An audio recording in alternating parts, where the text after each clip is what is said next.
అని చెప్పి అధికార పార్టీ నేతలు చెప్తున్నారు. రైట్ రామారావు. లక్ష్మణ్ గారు, మీరు ఇందాక ఏదో చెప్పడానికి ట్రై చేశారు, అది చెప్పండి. దాంతోపాటు నెక్స్ట్ ఏం జరగబోతోంది? ఎందుకంటే ఇప్పుడు వేసింది ప్రిలిమినరీ ఛార్జ్ షీట్. ఏ సెక్షన్లు పెట్టే అవకాశం ఉంది మిథున్ రెడ్డి మీద, ఆ సెక్షన్ల ప్రకారం ఏం జరగబోతుంది? తర్వాత నెక్స్ట్ ఛార్జ్ షీట్లో ఈయన పేరు వచ్చే అవకాశం ఉంటుందా? ఈయనతో పాటు జగన్మోహన్ రెడ్డి పేరు కానీ ఇంకెవరి పేరు వచ్చే అవకాశం ఉంటుందా? అజంప్షన్స్ ఎలా ఉన్నాయి? ఫస్ట్ రిమాండ్ రిపోర్టు రిజెక్ట్ లేదా రిమాండ్ క్వశ్చన్ చేస్తారంటున్నారు కదండి. అవును, 11 మందిని అరెస్ట్ చేశారు, 11 మందిని రిమాండ్ చేశారు. Matter is end.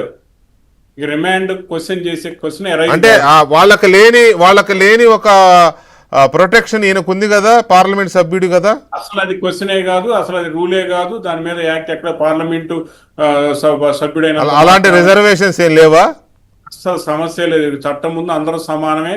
ముద్దాయికి ఏదైతే అంతేలే. రఘురామరాజుని కనీసం కేసు కూడా లేకుండా ఎత్తుకుపోయారు. అలాగే చంద్రబాబు నాయుడు గారిని అర్ధరాత్రి కేసు కూడా లేకుండా ఎత్తుకుపోయారు కదా.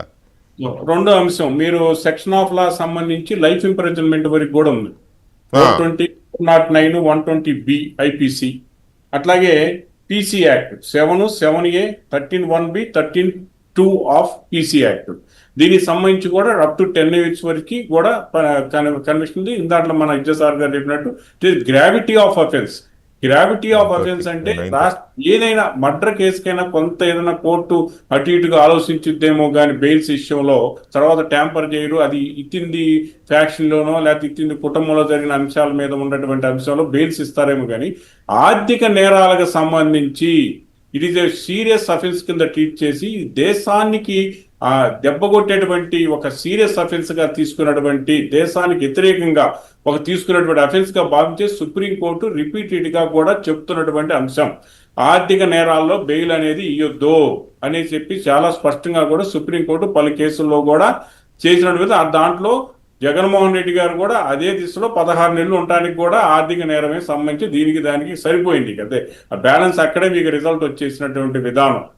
ఇక తర్వాత రాబోయే కేసుల్లో మీరు ఈ ఫండ్స్ అంతా కూడా ఎలక్షన్ లో కనుక డిస్ట్రిబ్యూట్ చేసి ఉంటే, ఇప్పుడు చెప్తున్నారు కదా IMLAలు వచ్చారు, ఆ మినిస్టర్లు వచ్చారు సపోర్ట్ గాని, వాళ్ళ పేర్లు బయటకు వస్తాయని వచ్చారేమో. ఆయన డబ్బులంతా రాష్ట్రం మొత్తం మొత్తం కూడా సప్లై చేసిన వార్తలు కూడా ఉన్నాయి.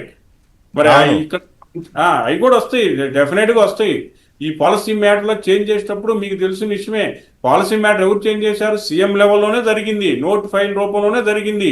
ఎక్కడ ప్రొసీడింగ్స్ ఉన్నాయి, ఎక్కడ దీనికి సంబంధించి జీవోలు ఉన్నాయి, ఎక్కడ ఉన్నాయి చెప్పండి? ఏమి లేదు, నోట్ ఫైల్ తోనే అయిపోయినట్టుగా మనకు తెలుస్తూ ఉంది. కాబట్టి అది ఆ పాలసీ ఎక్కడ దన్నిద్ది అంటే అక్కడ దన్నిద్ది. మరి దానికి సంబంధించినటువంటి ఈ 3 అంటే ఒక గవర్నమెంట్ సంబంధించినటువంటి ఒక అథారిటీని కానీ వాళ్ళకి సంబంధించినటువంటి ఫోర్స్ఫుల్ యొక్క ఈ పవర్ని కానీ ఉపయోగించి ఇలాంటి పాలసీ తీసుకొస్తారు. దాని అక్కడ చేసినటువంటి వాళ్ళ యాక్ట్ అనేది putting down of the force.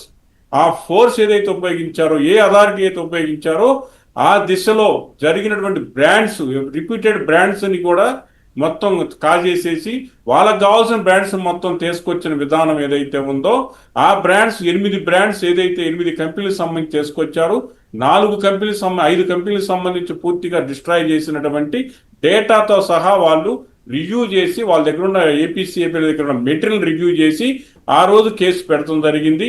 ఈ కేసు పెట్టిన తర్వాత దీన్ని ఉపయోగించుకొని మానిటరీగా బెనిఫిట్ పొంది మొత్తం కూడా ఏ విధంగా రాష్ట్రం మొత్తం ఏ విధంగా సర్క్యులేట్ అయిందో అమౌంట్ ఏ విధంగా చేశారనేది ఈ ఆర్టిస్ట్ ద్వారా కానీ సెల్ ఫోన్స్ ద్వారా కానీ అన్ని కూడా జరుగుతుంటాయి. కనుక టెక్నికల్ ఎవిడెన్స్ అనేది ఒక రోజులో వచ్చేది కాదు. టెక్నికల్ గా డాక్యుమెంట్స్ అంతా కూడా వచ్చి ఆ ఎవిడెన్స్ అంతా వచ్చిన తర్వాత బెయిల్ ఎవరికి ఇచ్చేటువంటి పరిస్థితి. ఇప్పుడు ఆసక్తికరమైన